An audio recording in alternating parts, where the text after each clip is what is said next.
All right, let's talk about something that a lot of us feel deep in our bones. It's that feeling, you know the one, where you are constantly the giver. You show up for everyone, but when you look around, it just doesn't feel like you're getting that same energy back. Today, we're going to dig into what creates this giving gap. Okay, so let's just start with a really quick personal check-in. Think about the last time a friend was just falling apart. You dropped everything, right? You answered the call, you were there, you listened. Now, flip it. Think about the last time you were the one who was struggling. Who showed up for you? If you're feeling a little bit of a sting right there, a little bit of a difference, yeah, this explainer is for you. And this slide just lays it out so clearly, doesn't it? Look at that first column. That's you. Clearing your schedule, saying just the right thing, being totally present. You're the rock. People probably tell you all the time, I couldn't have done it without you. But then you look over at that second column, and for so many of us, it's just empty. And that can be a really lonely, frustrating feeling. Now here's a really important thing to get straight right from the start. This isn't about blaming other people.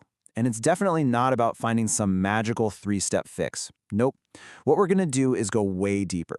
We're going to trace this pattern all the way back to its roots, to understand where it even came from and why it feels like it follows you into every relationship. So where does this all begin? Well, it's not in your adult relationships. We're actually going all the way back to childhood. And we're going to reframe this whole thing not as some kind of character flaw, but as something you learn to do to survive. That's right. For so many people who are the givers, the caretakers, it started in a childhood home that felt, well, unpredictable, where the emotional weather could change in an instant. It was a place where, as a little kid, you had to learn how to manage the big feelings in the room, because maybe the adults around you couldn't. And this is the superpower you developed. It's a kind of attunement, sure, but it's not the warm, fuzzy kind for connection. It was more like attunement as a defense system. You got really, really good at reading the emotional atmosphere, not to feel closer to people, but to see what was coming, to try and head off the storm before it even hit. And your nervous system got so good at this, it became automatic. It's this three-step dance that happens in a split second. Step 1, you sense it. That shift in the air, the tension. Step 2, you immediately adjust. You get quiet. You make yourself useful. You do whatever you can to bring the temperature down. And then, step 3, the most important part, a little voice inside you decides, I did that. I can control this. And this quote really gets to the heart of why this happens. I mean, think about it from a kid's perspective. Feeling powerless is just about the scariest thing in the world. So you make a trade. You take on this false responsibility. Because believing you have some control over the chaos, even if it's not true, feels so much safer than admitting you have none. And that belief, it sticks around. Okay, so this skill you learned as a kid, how does it become, well, you? It doesn't just fade away as you grow up. In fact, it's the opposite. It gets reinforced, it gets rewarded, and before you know it, it's not just something you do anymore, it's who you are. I mean, think about it. The world loves this behavior. You get told you're so mature for your age. Teachers love you. Your family says you're so reliable. That hypersensitive radar you have for other people's feelings, people just call it being sensitive. And that need to always be available, well, that just gets labeled being a good person. All this praise basically makes the pattern invisible. It's not a coping mechanism anymore, it's just you. And I want to be really clear about something. The care you give is real. It's not fake. You probably are an incredibly generous and caring person. That's not the problem. The problem is that the care has no floor. There's no off switch. There was never a moment in your development where it felt safe to build that internal voice that says, okay, that's enough. Now it's my turn. This metaphor is just perfect. You become load-bearing. You're the pillar holding up the whole structure in your friendships, your family, even at work. And here's the kicker. Load-bearing things don't get questioned. They just get used. No one, not even you, stops to think, hey, should this one person be holding all this weight? But that kind of pressure, it can't last forever. Something eventually starts to crack.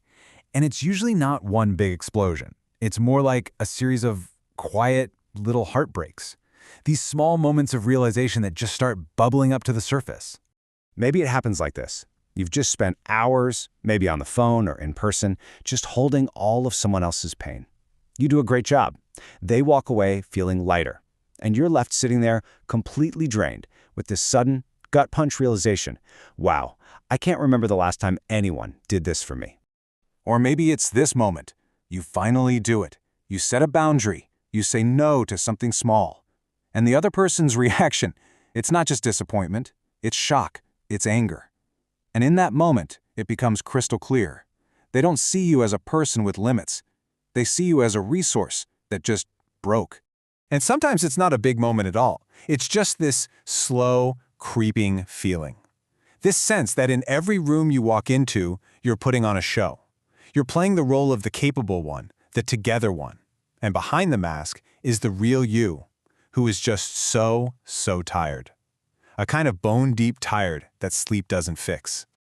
All these little cracks, these moments, they all point to the same terrifying questions, the ones you've spent your whole life trying not to ask. Who am I when nobody needs anything from me? What am I even worth if I'm not being useful? Just seeing the pattern, just asking those questions, that's huge. That's the beginning of a totally new path. It's the long road back to yourself and toward building connections that are actually genuinely reciprocal. But man, is it hard to walk that path.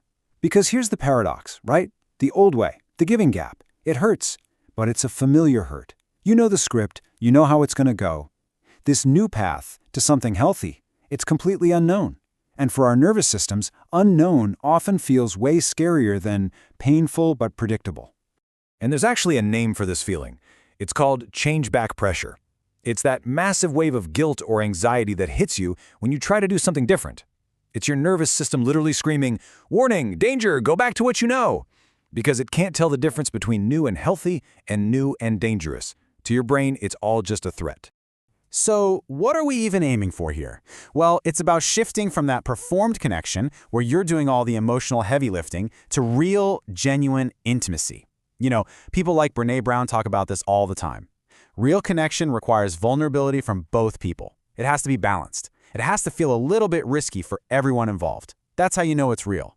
And the end goal isn't to become some kind of tough, walled-off person who doesn't care. Not at all. It's about developing a new set of skills. You start to learn how to tell the difference between someone who genuinely needs help and someone who's just using you. You practice saying, "Hey, this is what I need," and not feeling guilty about it. And you realize a boundary isn't a wall to keep people out. It's a gate that lets the right people in and makes the relationship last. And please, hear this. This is not a one-and-done thing. There's no finish line you cross where you're suddenly fixed. It's ongoing work. It's the slow, messy, beautiful process of figuring out who you are without all those old survival strategies. It really is about progress, not perfection. So I want to leave you with one final question to sit with. Think of one of those one-sided relationships, maybe from your past or even now, and ask yourself this, really honestly. Forget about what it cost you for a second. Ask yourself, what was I getting out of it? What secret benefit was there for me in staying in that role? Because understanding that, that's often where the real change begins.